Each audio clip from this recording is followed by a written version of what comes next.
juga kepada tuan rumah telah membuka ruang rumah ini untuk kita berkumpul bersama-sama beribadah.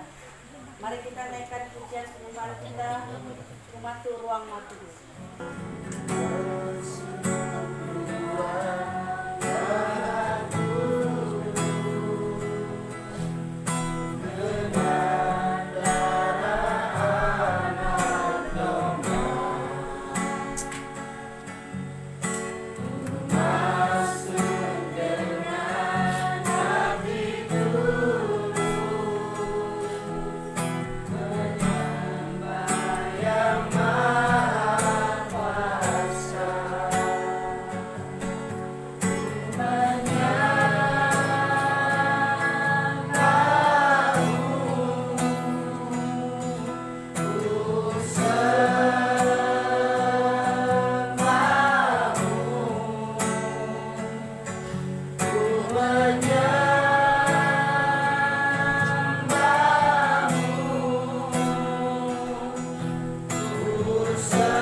dan Juru Selamat kami.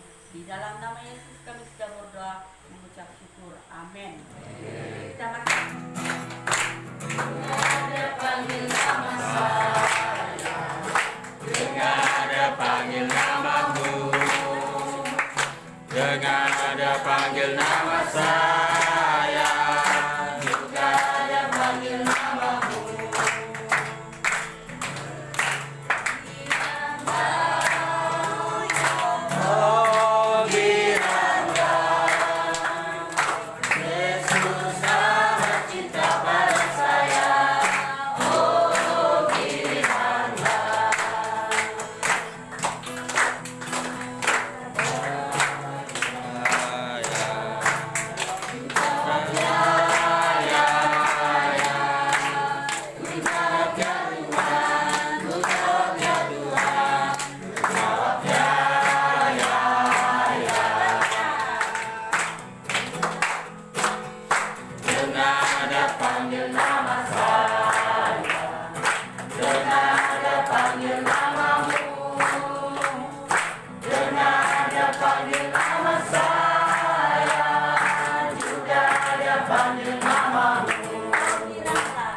Mari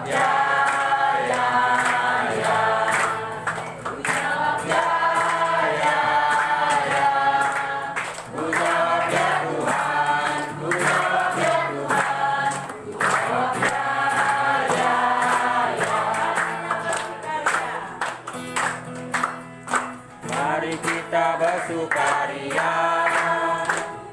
karena hari ini bahagia kita berkumpul jadi satu. Puji Tuhan semesta itu, haleluya. Tepuk tangan, wajah berseri, hilangkanlah hati yang sedih. Yesus berkata, Yesus berkata, damai kami tinggalkan. Mari kita bersukaria. Mari kita bersukaria. Karena hari-hari bahagia. Tuhan, kita berkumpul jadi satu. Puji Tuhan, puji Tuhan semesta itu, haleluya. Tepuk tangan, wajah berseri, hilangkanlah hati yang sedih. Yesus berkata, damai hadikan kita. Mari kita bersukaria.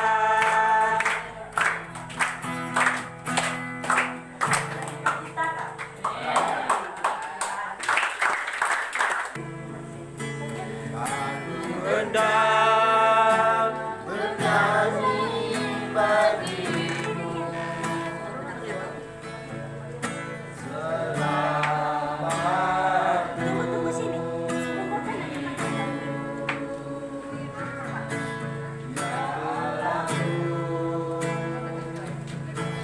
Aku hendak bermazmur bagimu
firman dalam Galatia pasal 6 ayat 7 sehingga ayat yang ke-10. Apa yang dikatakan oleh firman Tuhan di sini? Dia tidak berkata dia memperingati kita sebagai anak-anak Tuhan. Dia tidak berkata jangan sesat. Kenapa firman Tuhan ini selalu memperingati kita bahwa kita jangan sesat? Nah, terkadang di dalam kehidupan kita bukan berarti dia kata firman Tuhan ini jangan sesat, bukan berarti pula kita berjalan kita sesat saja. Tetapi apa yang dikatakan dalam firman Tuhan ini yaitu melalui kehidupan rohani kita. Kadang-kadang kalau kita tidak selalu mengandalkan Tuhan dalam kehidupan kita, ataupun mungkin kita selalu menjauhkan diri daripada Tuhan, iman kita mudah sesat. Kita akan mudah jauh daripada Tuhan. Dan tidak mungkin kita boleh tahu apa-apa tentang firman Tuhan. Oleh sebab itu dia berkata dalam firman Tuhan ini, jangan sesat. Allah tidak membiarkan dirinya dipermainkan karena apa yang ditabur orang, itu juga yang akan dituainya. Jadi firman Tuhan ini selalu memperingati kita. Setiap apa yang kita tuai di dalam dunia ini, itu juga. Apa yang dikatakan di sini, apa yang kita tabur, itu juga yang akan kita tuai. Jadi selama hidup kita ini, marilah kita menuai kerohanian yang baik dalam kehidupan kita.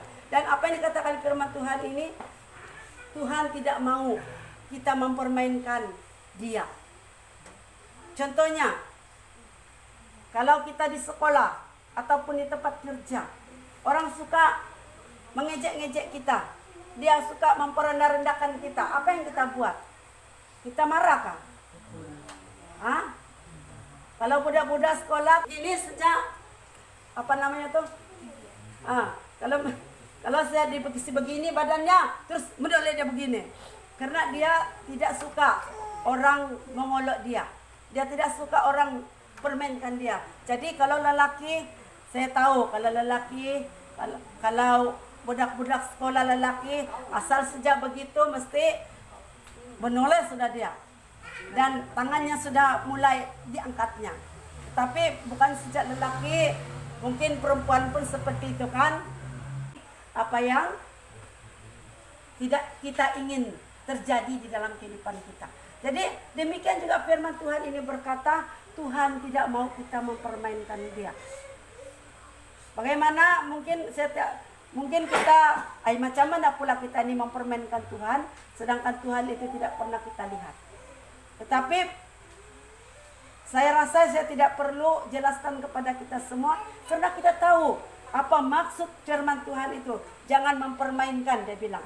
Jangan mempermainkan dirinya, bilangnya. Mungkin kita, memang saya ini asal dari orang Kristen. Tetapi orang Kristennya kita suka, kalau saya maulah. Kalau saya tidak maulah. Begitu mungkin kan. Kalau mungkin saya bilang, saya mau pergi gereja, saya pergi gereja lah. Kalau saya tidak mau ke gereja, tidak apalah. Bukan juga Tuhan nampak, bilang kan. Kalau tidak semestinya, tidak baik. Sebab itu kenapa tidak baik? Kita harus saling menghormati di antara satu dengan lain. Kenapa kita disuruh saling menghormati di antara satu dengan yang lain? Kenapa kita harus selalu berbuat baik? Supaya melalui kesaksian kita, melalui contoh kita, kita akan membawa dia kepada Tuhan, untuk menyelamatkan jiwa dia kepada Tuhan. Oleh sebab itu dia berkata dalam firman Tuhan ini, apa yang kita tabur itu juga yang akan kita tuai. Jadi hati-hati. Kalau kita masih hidup dalam dunia ini, marilah kita menabur perkara-perkara yang baik di dalam kehidupan kita. Dan apa yang dikatakan oleh firman Tuhan di sini dalam ayat yang ke-8, sebab barang siapa menabur dalam dagingnya, ia akan menuai kebinasaan dari dagingnya. Jadi mungkin oleh firman Tuhan ini kita tidak paham apa maksud firman Tuhan ini. Kalau kita menabur, kita akan menabur dengan daging kita. Maksudnya kita tidak akan memiliki kerajaan surga itu di dalam kehidupan kita. Kita tidak akan memiliki kasih Tuhan itu di dalam kehidupan kita. Karena apa yang dikatakan firman Tuhan, selagi dia dekat kita, selagi Tuhan itu berkenan kepada kita, kita harus dekat kepada Tuhan. Maksudnya, kalau Tuhan itu masih menginginkan kehidupan kita, memerlukan kehidupan kita, marilah kita bersandar kepada Tuhan. Karena apa kata firman Tuhan, selagi dia berkenan, kalau dia tidak sudah berkenan kepada kita, tidak mungkin kita akan menerima keselamatan itu. Tidak mungkin kita akan masuk ke dalam sorga itu. Karena, kenapa? Karena Tuhan sudah tidak berkenan di dalam kehidupan kita. Oleh sebab itu dia berkata dalam firman Tuhan ini, sebab barang siapa menabur dalam dagingnya, ia akan menuai kebinasaan dari dagingnya. Tetapi kata firman Tuhan, barang siapa menabur dalam roh, ia akan menuai hidup yang kekal dari roh itu. Jadi pentingnya Tuhan itu di dalam kehidupan kita. Pentingnya Tuhan itu di dalam kehidupan kita, supaya kita tetap selalu berhasil dalam kehidupan kita. Apapun rencana kita, kalau kita mengandalkan Tuhan dalam kehidupan kita, tidak ada yang mustahil. Betul? Kalau Tuhan berkenan kepada kita, apapun rencana kita, tidak ada yang mustahil bagi Tuhan. Jadi, kenapa saya berkata demikian? Tuhan itu rencana itu indah dan tepat pada waktunya. Dan apa yang dikatakan firman Tuhan itu karena kita menurut jalan roh Allah itu di dalam kehidupan kita. Bukan kita menurut daging kita. Mungkin kalau kita menurut daging kita, tidak mungkin perkara itu akan berlaku di dalam kehidupan kita. Oleh sebab itu apa yang dikatakan firman Tuhan di sini, kita harus menabur di dalam roh dan kebenaran dalam kehidupan kita. Bagaimana kita harus menabur roh itu dalam kehidupan kita? Itu kita harus bersama, bersatu hati, bekerja sama di dalam pelayanan kita. Karena kita tahu kalau kita melayani bersama-sama, tidak akan sia-sia kehidupan kita, tapi kita akan tetap berhasil di dalam Tuhan. Dan ayat yang ke-9 dia berkata, janganlah kita jemu-jemu berbuat baik, karena apabila sudah datang waktunya, kita akan menuai jika kita tidak menjadi lemah. Dia berkata, kita akan menuai apabila kita tidak menjadi lemah. Dia bilang, kita akan tetap berada di hadapan Tuhan. Tetapi firman Tuhan ini mengingatkan kita bahwa kita harus selalu mengandalkan Tuhan dalam kehidupan kita. Karena terkadang kalau kita tidak ada persekutuan sesama kita, kalau kita tidak ada persekutuan dengan Tuhan, kita akan menjadi lemah. Kita akan menjadi lemah. Betul itu? Kenapa kita akan menjadi lemah? Terkadang kita sakit, terkadang kita malas untuk pergi persekutuan, terkadang kita rasa bahwa, buang masa saja ini. Kenapa kata firman Tuhan ini? Karena daging kita sudah lemah dan roh kita, iman kita sudah lemah. Oleh sebab itu firman Tuhan mengingatkan kita bahwa kita harus menuai, kita harus memberitakan Injil kepada semua orang selagi kita belum dipanggil Tuhan. Dan dalam ayat yang ke-10, karena itu selama masih ada kesempatan bagi kita, marilah kita berbuat baik kepada semua orang, tetapi terutama kepada kawan-kawan kita seiman. Jadi apa yang penting di dalam kehidupan kita sebagai orang yang percaya kepada Tuhan, yaitu kita harus selalu mendengar suara Tuhan itu di dalam kehidupan kita. Kita harus berbuat baik, karena firman Tuhan ini mengajak kita dalam ayat yang ke-10. Kita baca sama-sama. Jadi saya percaya malam ini kamu mengerti apakah maksud firman Tuhan itu di dalam kehidupan kita. Yaitu kita harus saling bekerja sama, bersatu hati untuk memajukan pelayanan Tuhan di Gereja Baptis Sunduran ini.